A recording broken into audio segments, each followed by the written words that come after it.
Show. Yeah, Staying man. busy. Yeah. You know I'm down 32 pounds now, man. Oh, I've been watching. Yeah. I've been watching the best step of best. What is it called? The best shape of my life. Yeah.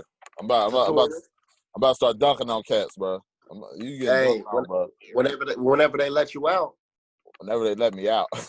Right. Gentlemen, right now we all are. Boy, how work going for you? It's going good. Staying busy. Precautious. We got all these steps. You know, I work with not Blue Ash, but Forest Park part-time as well. Oh, okay. You getting all the money, huh? Hey, the baby need diapers. Yeah. What's up, brother Rod? Hey, what's going on, fellas? How y'all doing, man? Oh, living the dream, man. Good seeing you, brother. Yes. Pleasure. Glad you could join us, Fireman Brown. Yeah. Stop it. Yeah. Or I was watching Station 19 last night, and it say firefighter Brown. Yeah. Inclusive. Yeah. Not fireman or firefighter. Yeah. We politically correct nowadays. We have fire women, so. Right. So I could just say, if it was a firewoman, I could just say firewoman. But if you want to dress it as a whole, just say firefighter. Or if I want to address you specifically, I can't say fireman.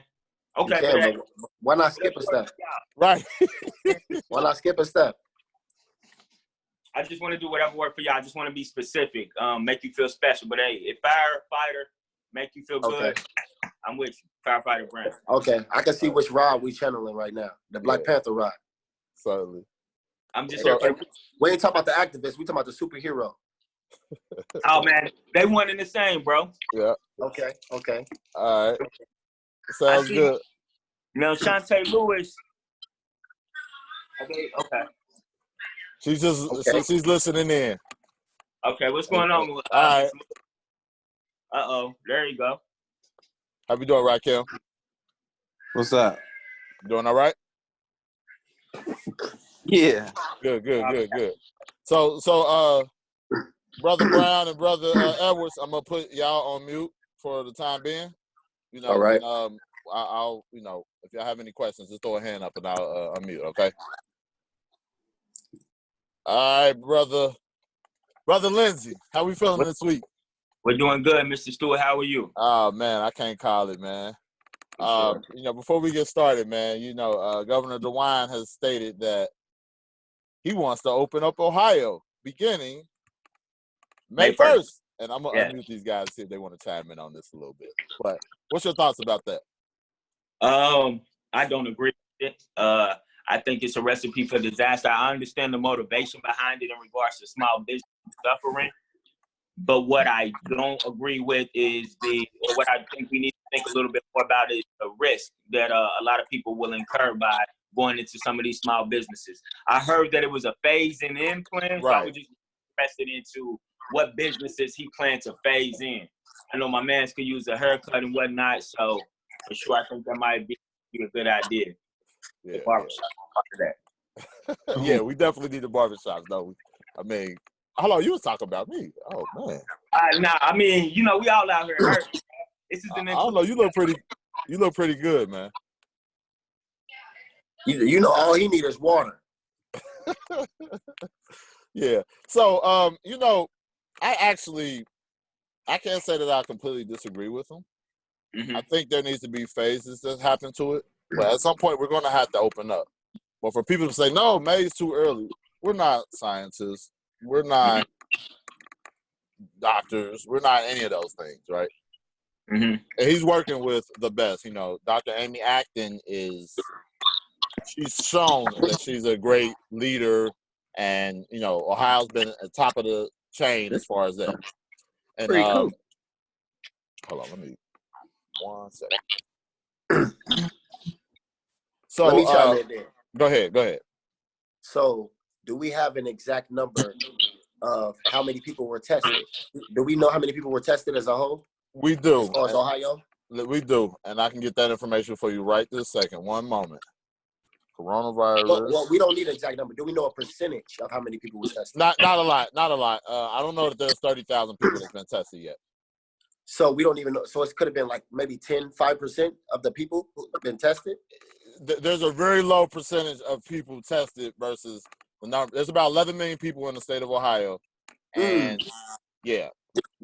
So a lot of people have not been tested. With that being said, the majority So of the there's still series, a lingering number. We don't know. There's still an unspecified number of how many people actually have it or can have it or has it. that is correct. That is correct. That's a risky move. I agree. It is a very risky move. I think if you do make these steps and phases, you got to play it safe. You got to have the mask. They got to be provided before this happens. Like the barbers, you could go get a haircut. The barber got to be masked up, gloves. But how you get your beard shaped up with a mask on? Man, Rakim want to check. Okay, one second. There you go, Rakim. Now, Brittany her mom told her that Mercy Fairfield's doing free testing. Free testing?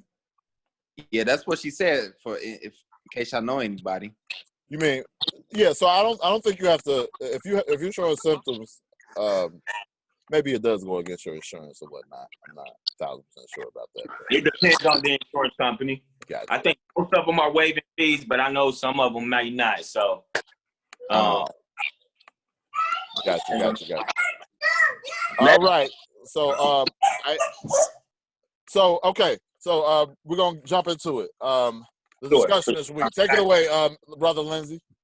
All right, for sure. So, as most of you probably already know, recently Byron Allen brought a lawsuit against Comcast, alleging that they were racially discriminating against predominantly owned or majority owned Black networks, 100% owned Black African-American networks. So what Maurice and I are here to discuss today is whether or not Comcast is in the wrong or Byron Allen is taking things a bit too far because Comcast refuses to carry his networks. A little bit of insight that I think is necessary is that Comcast does carry Remote Television, also Oprah Winfrey's television station as well, in regards to some of the Black or African-American owned stations that they do carry. P. Diddy has spoke on that in regards to his relationship with Comcast. That's something that we'll jump into a little bit later. I'll open up the floor to see what Mo thinks about this, and then we can kind of move from there. Okay. Thank you, brother. So he first filed the lawsuit in 2015, contending that Comcast, after discussing a deal to carry 6 of his company's channels, which those you named, they had turned it down in violation of the Civil Rights Act of 1866, which is the nation's oldest federal civil rights law, and it gives all persons the same rights enjoyed by white citizens to make and enforce contracts and to sue. So the case was filed in 2015. As we know, it was thrown out 3 different times before the United States Court of Appeals for the Ninth Circuit in San Francisco ruled last year in 2019 that the district court had improperly dismissed it. And of course, Comcast is appealing, saying that, let me read here, that Byron Allen does not have a standard to prove racial discrimination. Sure. So in this case, and so what I've learned and read about this particular case is that there are people on both sides of the fence. NAACP, for instance, is rolling with Comcast. Talk a little bit about that. The NAACP. You know what? I don't know too much about the NAACP rolling with Comcast.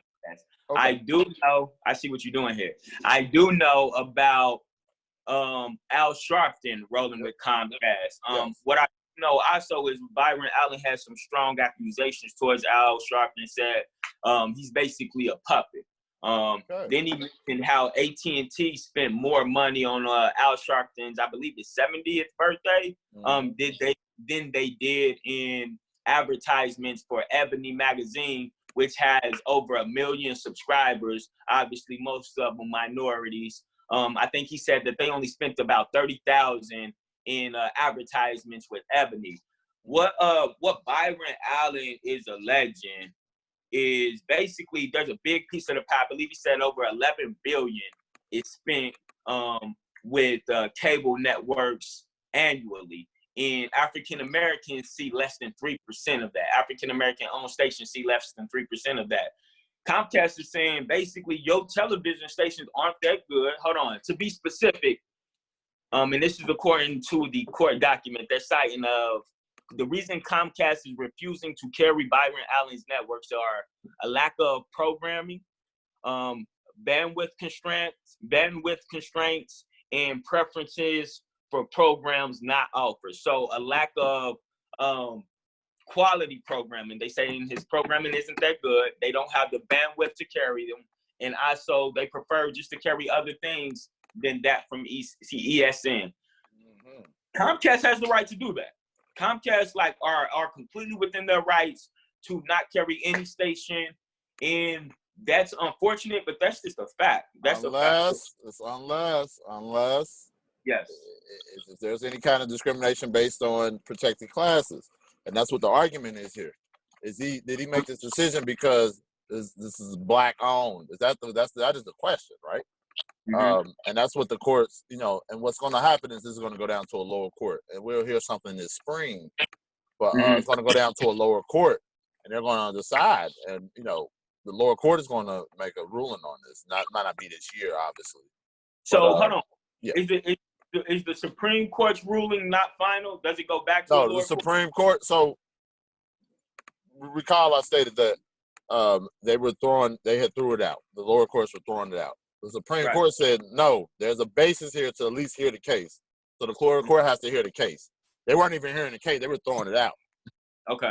So that was part of the issue. And, of course, you keep appealing and you can get to now we're at this particular situation we're at now. So a couple things I think is interesting about this, bro. Okay. Is the language, right? Yes. So I think it was did the Ninth Circuit. So the lower court threw it out. Yep. 3 times. The Ninth Circuit got it off of Byron Allen's appeal, and they say no, there's a cause for hearing this. Then it went to the Supreme Court, right? When the Ninth Circuit, what is important is the but for in the sum row. So the but for is saying that a defendant's unlawful conduct is allegedly injured, or excuse me, if it were not but for the defendant's unlawful conduct, its alleged injury would not have occurred. What does that mean? If it wasn't but for Byron Allen's racial color, or but for his color, and the defendants not liking his color or being racist, then they would have pursued this deal. So basically what they're saying is, if it was just him being black, if it wasn't him being black, then they would have took these channels. Comcast got a leg to stand on. They can say, bro, he has his 6 stations: Comedy TV, yep, Pet TV, Recipe TV. Let's see, what else does he have? Entertainment TV, Car TV, and then I think the last one is, I can't remember the last one. But then he also purchased the Weather Channel last year. Byron Allen did. He did. Justice TV. So another court station. Out of which one of those stations do Comcast need? Like Court TV, they don't need another court show. Okay. Recipe TV, not another cooking show. Entertainment TV, entertainment is subjective. What they feel what he has to offer for entertainment isn't what their consumers need. Car TV, I don't really know too much about car television to say what's on there, but it just doesn't seem like he's offering any programming that is out of the ordinary. With that being said, he does cater to a specific audience, a minority audience. I sold the Latino community with his Recipe TV. What I think is interesting is that he states there are 100 white-owned networks that have lower ratings than his. Yes. Now, so there are over 100 white-owned networks that have never been Emmy nominated or Emmy Award winners. So what do you make of that? The fact that, all right, Comcast is sitting here saying, hey, you don't have anything that we don't already have, and what you do have, we don't want. opposed to him saying, but I score higher or I rate higher than some of your other networks. That's the challenge, man. That's the challenge. That's the challenge. I really, I'm, you know, one of the questions you had asked me, you know, prior to us to this recording was, what side of the fence you on? And I really have to say that I'm on the line, you know, probably leaning a little toward Byron Allen because of some of those statistics you mentioned at the end there. It's tough, and the challenge. So why the reason this has as much interest is because of the implications if Byron Allen wins or loses, right? And Comcast pursuing this case, saying no, we're not no. With them pursuing this case, if Comcast were to win, it could have certain implications for future racial discriminations and what the courts use to determine and define what racial discrimination is. So that's a challenge. What you're talking about is the Civil Rights Act of 1866. Yep. Section, let me see real quick. Section 1981 only applies if racial discrimination is the factor. So that goes back to the but for and the sum row. Right. What he has to prove is that it's basically when you go to the but for and the sum row, but for is basically saying this is the only factor. It's just because your color. It's just because your color. Right. Some row is saying, well, race plays a part in it, but it isn't the only part that it plays in it. Right. And I think we all can agree that race shouldn't play a part in it at all. I agree with that. And what Comcast is doing by challenging the but for versus the sum row is they're opening it up so that race can play a factor in Supreme Court justice decision or in the constitutional rights. Right. So it's a challenge, man. It's really a challenge. You know, people should be able to. People, yes. All right, Mr. Brown. Do you have any input on? The whole racist thing is subjective. How do you prove that somebody's racist? Mo, do you want to take that? So I don't necessarily think it's about proof. Well, in this case, yes. Was race involved in making this decision? That's what they're trying to determine, right? Yeah. How do you prove that though? Based off. There's nothing provided unless he has some proof. There's nothing provided to me that it was race based upon just because he's black. You can't just. That's not going to be the winning. Well, right. But Gerard mentioned that, you know, there's all these other networks that they brought on that make way less than my network. Therefore, why can't I get a shot? And then looking at your total makeup, networks you do have. So what? So so what? So what? That what? You saying? That means I gotta say yes. So what? So. When you say so what are you saying so what? Yeah, I'm saying just because you say these, that doesn't mean because you show proof that these ratings are, that doesn't mean that I have to give you because you deserve a shot and want a shot, don't mean I have to give it to you, right? That doesn't mean that I'm racist. So say, what do you think? I'm on the fence with Mo. When he start laying those facts. So this is the thing that no, it doesn't prove that or it doesn't mean that you have to give me a shot, but it does prove that you should give me a shot. Another thing that so is he suing him based on discrimination? Yes. He's saying that I think I was discriminated against because I was black. Because I'm black. That's what his argument is. Whew. How do you prove that? And other than laying the facts down. But see, that's the thing. Mo, were you about to say something? No, go ahead.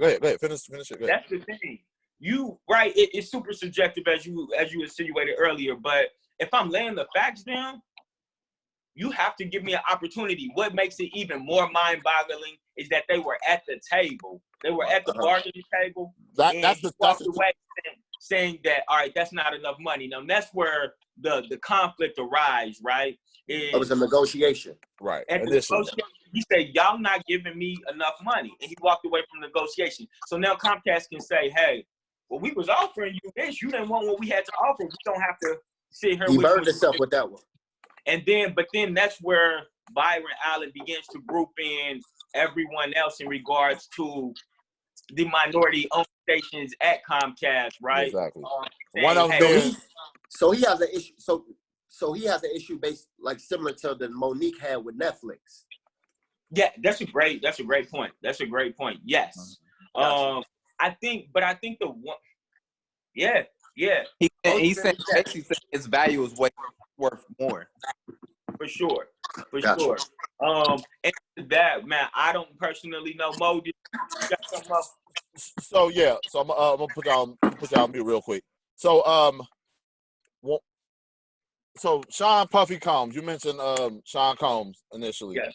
and Yes. you talked about he has a contract with Comcast. Was it Revolt TV? I believe it is. Is that correct? Correct. Okay. Sean Puffy Combs is actually on Byron Allen's side. See, Sean Combs is in there, but he's on Byron Allen's side, stating, this is according to the New York Times, our relationship with Comcast is an illusion of economic inclusion. That's the statement he said. And I mentioned that the NAACP were actually on Comcast side. Well, they have since came around because of the implications that this could have. And I got something else from the New York Times to say. Before the oral argument, the NAACP held a teleconference in which Senators Kamala Harris and Cory Booker denounced Comcast for actions they felt were putting civil rights at risk. Now, you talk about disparate treatment, right? Disparate treatment is like, we don't like you because you're black and you're saying it and you're doing that because you're black. That's disparate treatment. Then you talk about disparate impact, right? While something on the face might not seem, racist or whatever it may be, but because of this implementation of things, it can have a disparate impact. And I think that even though there are some black folks who have stations with Comcast, that this is having a disparate impact on, black TV station owners who are trying to get contracts. And what they're doing is, I don't want to be lowballed. I want to be paid what I'm worth. And my station is going to make more than what some of these other white stations according to, what was the numbers you said, Gerard? Over 100. He's trying to sue. So he's trying to sue. He doesn't have the actual numbers, but he's implicating that over his network has over 100, or his network scores better rating-wise than over 100 other networks. And also that he has, now this is factual, that he has Emmy-nominated and Emmy award-winning shows or stations in his networks, while Comcast is carrying stations that does not have those same credentials. Exactly. So that's the challenge, right? For sure. And another thing, going into what Diddy said, man, because he went on to release an entire statement. First, it's importantly that people really understand what's at stake. In its effort to get the lawsuit filed by Byron Allen dismissed, Comcast has taken a legal approach that could weaken fundamental civil rights protections. I have a problem with this. The Civil Rights Act of 1866, Section 1981, was designed to ensure Black people are able to do business in this country and not be denied because of race. He also says that Comcast does do business with him, but since the launch of their relationship, Revolt has not grown and is still not carried by Comcast in its most affordable packages, nor is Revolt available in all of the markets that would enable us to serve our target audience. Comcast spends billions of dollars on content networks every year, but just a few million go to African-American owned networks like Revolt. That is unacceptable. Exactly. That was from Diddy as well. And mind you, he Allen initially called Sean Puffy Combs a puppet. Yes. But Sean Combs still like, nah, I'm rolling with you because this could have major implications. So that's the big question here. It's like, so I'm gonna pass it to the audience. Like, and we can talk about employers. We can talk about anything. Should an employee be able to hire whoever they want? Should they? Yeah. If you had a business, that's tough. Because I know you personally. I know you don't think in color, but you recognize color exists. That's tough. If you got two people, but listen, if you got two guys rooting for position, one of them's black, one of them's white, even though the white guy might be more qualified, you still pushing for the black guy, low key, high key. You still pushing for the black guy. I think In that's general, natural, right? it is natural. It's natural I'm to going want all people to advance, but I think I would get whoever's more qualified. But you still want your people. You like, dude, come on. I need something else from you. You got to just say one thing that just puts you over the top. Especially if, right, you're already underrepresented, right? So especially if you're working in an office or you're a manager at a company and you are maybe one minority amongst 20 other managers. You know what I'm saying? You're going to want to hire some diversity because it's diversity of thought as well. And sometimes what shows up on a resume doesn't speak to your intangibles. Right. Yeah. With that being said, yes, you are pushing for the black guy, but you gotta make sure your credentials is straight, man. Yeah. If you want a business, you're not gonna push for the black guy at the extent of your bottom line. Like if it's your business, you're not about to mess the money. Yeah. Right. What do you think? So they've done some statistics. So, you know, and I get what you're talking about with, you know, somebody with lower credentials. Let's say they have the same credentials. Mm-hmm. Who's more than likely gonna get the job? White guy. Who's interviewing? Black or white? Exactly. And particularly. But I think somebody of color might push for the lighter envelope just because they think they're being watched. Or you push for this guy just because you're black. That's a possibility. That could go both ways. Yeah. It could go, yeah. But it could go both ways, but the lighter envelope ain't gonna take. He gonna be like, okay, I disagree. You know, it's not gonna be as much pressure or as heavy as it is with the darker envelope. Yeah. Say that again. I think age plays a factor. Like, okay, you're a fireman, right? You're a fireman, Tay. Age could play a factor too. Like if you had somebody that's like pushing 45. Trying to be a fireman versus somebody 23, especially with the job that you do. It depends on what job we're talking about too. All right, so I'm just give a couple things. First off, you cannot pick. Your decision is to pick somebody because of their age. That's discrimination. Yeah. Or if they're over the age of 40, or a national origin. If you say no, I don't want to pick this person because they're from China. That's discrimination. I want to pick this person because they're black. That's discrimination. I want to pick this person religion because they're Muslim or Sikh. That's discrimination. Okay, we have laws that protect for that reason. That's come with employment. That's the First Amendment. No, not the first one. It's the second or third, I think. Second is the right to bear arms. Freedom of religion. You're right. Yeah. So with that being said, you know, so the question I ask, could you be able to hire who you want? I think the answer really is yes, as long as it's not based on a person being a member of the protected class. Yeah. That's it. But the moment, okay, if for instance, if it's me and a white guy that have the same credentials and we're applying for a job, and you decide to select the white guy, and it's now again, you know, this would be very difficult to prove, but you make the decision because he's black. Right. I don't want him. That's fine, but tell me why. Because it's against the law. That's the law. You know what I'm saying? If I was that guy, that's fine, but tell me why. Now you got to figure out how to verbalize that. Well, all right. So if I wanted to file suit, I can go down to the EEOC for free, no charge at all. And file a suit and say, hey, they discriminated against him. They discriminated against him. And what will happen is then the company will have to, you know, prove themselves that they did not do that. And which that's why you got to make sure you're asking the particular right questions when you're interviewing, making sure you're following through with exact. Okay, this is how we're gonna ask them that same questions. Boom, boom, so that they don't be that kind of thing, right? Got you. Many people aren't aware that you can go right down to the EEOC and put a charge in for any of those kind of things. So, you know, that is the challenge. Can I? So I believe. So we all agree that we all basically agree on the question that was asked. Yeah. I think. Go ahead, Rocket. What were you saying? How Tay earlier brought up the analogy with the comparison with Monique situation. Okay. I kind of disagree with Monique because, like Charlamagne said on Breakfast Club, he said, "What have you done recently to generate or show? You know, don't go back what you did on the Queens of Comedy or your resume back then. What have you done recently? Like recently, right? Exactly. Like this guy we speaking about now. What has he done recently to show that he could generate this venue or this money?"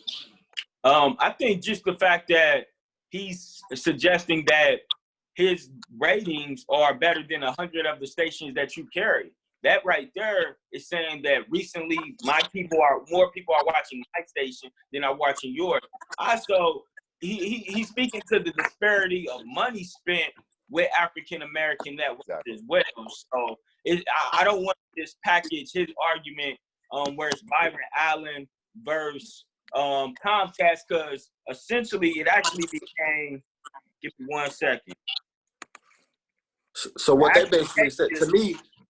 Real quick, let me say this, Tay. The Yeah, actual became Comcast Corp versus National Association of African American Owned Media. So he's speaking as a whole that Comcast is not properly representing his station being one, but just African American stations as a whole. They're not getting a big piece of the pie.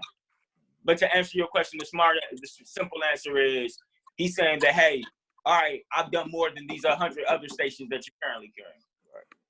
Is that stats shown, proven? He's trying to get to the point. He's definitely won the Emmys. They've never won that. So immediately right there, he's done more. Right. But as far as the statistics go, he himself said that there are 100 white-owned companies or white-owned stations that score lower ratings than mine. So I haven't seen those facts, but he's a reputable source, I would assume, in this case. Exactly. And then he's spending money to sue for this particular reason. So we can pretty much make that. Two things. How was the Emmys? How was that? Is that voted on among peers, or how was that the Emmys? How was that? How was that accomplished? It's a team. When you say it's a team, what do you mean? Like ain't it like a whole ballot or? So it's like a panel of people that decide. Yeah. Yeah. So it's like your peers, basically. It's world renowned. I think it's I don't majority white our peers. It would be his peers, right? Okay. People. When did he win an Emmy? When did he win an Emmy? I couldn't tell you that. I couldn't tell you that. I would have to look back into it. I couldn't tell you that. Personally, to me, it sounds like they saying that they would rather we would rather be fine at where we are today than to put you in a position or us in a better position to make more money. We're fine. The question is that fine? That's not discrimination. Should that be okay? Yeah. If that's what it is, yeah. Is that okay to you, Mo? What you think? If somebody decides that we're fine with, we can get up here, but we right here. We're fine with that. We don't need you to get to where we need to be. We're fine with where we are today. Should that be fine? As long as it's not based on my race, yes, it's fine. As long as it's not based on my race. Yeah. That's the question. Yeah, okay. Did you make this decision because I'm a black man? They make a decision based off his skin color. Exactly. How do you prove that? Yeah. That's a toss up. Right, but how much? So the question is, how much is Comcast invested in Africa? So the Comcast has with Sean Diddy Combs and some of these other people. Yeah. Comcast is working with some of these civil rights people. And what's gonna be funny? Go ahead. What's gonna be funny if they get out there and they start trying to close the gaps on some of the black end. If they start doing that, they're gonna look real bad. If they start going above and beyond to be like, hey, look at us. We with black people right now. Yeah. So Ed, so he won an Emmy in 2012, Emmy win for Cars TV. Okay. 2012 Cars TV, which is huge. Okay. So with that being said, go ahead. Is it? Real quick. And this happened in 2015. He sued in 2015. He sued in 2015. That's 3 years. 3 years later, right. Which is pretty new. No, I'm saying that's not that long. Right. When you compare 12 to 15. Okay. I'm just adding up. And this is just, and Gerard was just bringing this up is to say one of his stations won an Emmy. Like, that deserved, and to make the argument back to what Kim was saying was like, what has he done? He's won an Emmy. He can, he got a case to make to say, hey, I should be included. And 3 years is still relevant. Yeah, and don't lowball me. Why are you lowballing me? Pay me like you pay these other people. So okay, now here's my question. Say we had like a black-owned business. If I was to say something like, nah, I just rather keep it within my people, like on some the black market type shit. You remember when they bombed the black market and all this and that? What if I was to say like, I just rather it be my people? Is that still what if a white guy wants you would not be smart to say that ever. Because as simple as form, that's like saying if black owned only decided to sell to black people. That's silly as hell. Or if some other companies decide to say, I only sell to white people. Yeah. You set yourself up to face litigation. So you don't ever want to say anything like that. Now, how was it ran back then? Or do anything like that. Or do anything like that. Say or do anything like that. You're correct. Now, back then, with the black market, before they got bombed, was it nothing but blacks? All right. Are you talking about Detroit? Was it Tulsa? Tulsa, Oklahoma, Black Wall Street. My bad. You're right. Yeah, Black Wall Street, not the black market. My bad. But that was more so out of a necessity. That they was doing everything was majority black owned because they didn't have the same rights as far as segregation, whites only, black only. So that was just out of a necessity type of deal. Right. Okay. Real quick. Did you guys see the TV show? Which one? That he won the Emmy with. HBO. No, HBO. I'm talking about the TV show based off the Tulsa bombing. I have not. About the guy who wore the people who wore the mask. What the hell I'm thinking of, Rakim? It just came out recently with Regina Hill. The Watchers. Or The Watchmen. Okay. That is a show y'all need to watch. Okay. It's deep.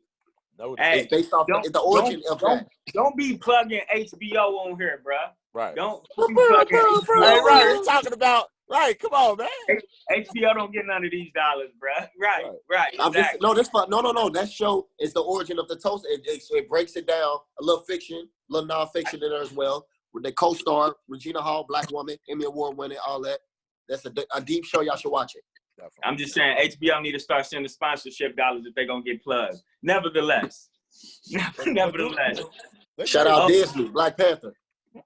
Hey, represent. Hey, so I do want to say, man, we talked about something earlier in regards to the job thing. I actually looked up. There was a study in Chicago. This was in 2016. This would be one of my final comments. They did a study where they would have similar high qualified and low qualified resumes sent out for administrative support, clerical, and customer service and sales openings.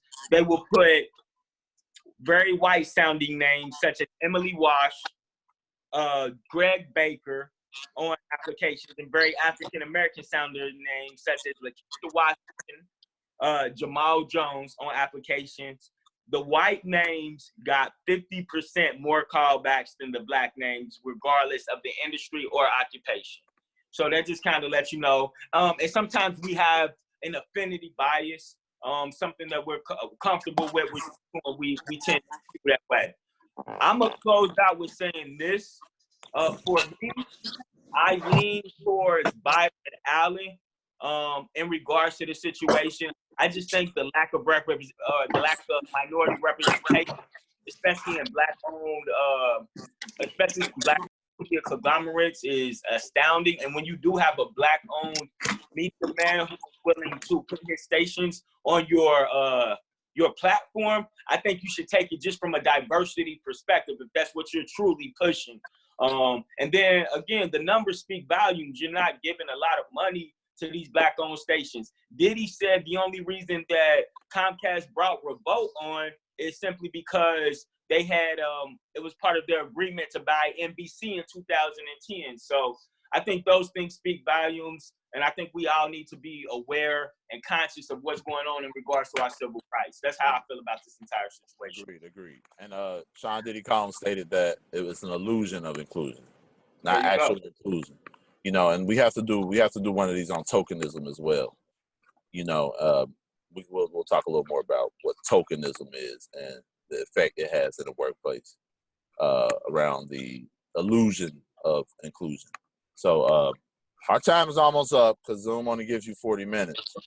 But Rakim, Monte, Yeah. Rod, thank you all for participating.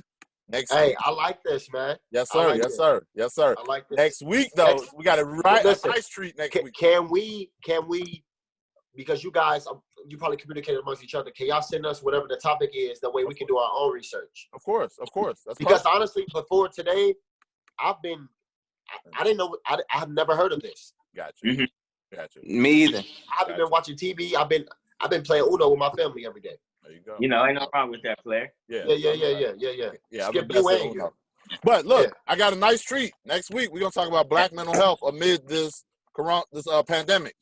Yeah. Black mental health amid this pandemic, and we have a This licensed Rakim professional. topic.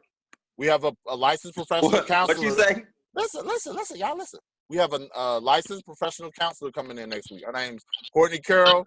Courtney, I know you're going to watch this. We look forward to having you. It's going to be a great discussion, so please join.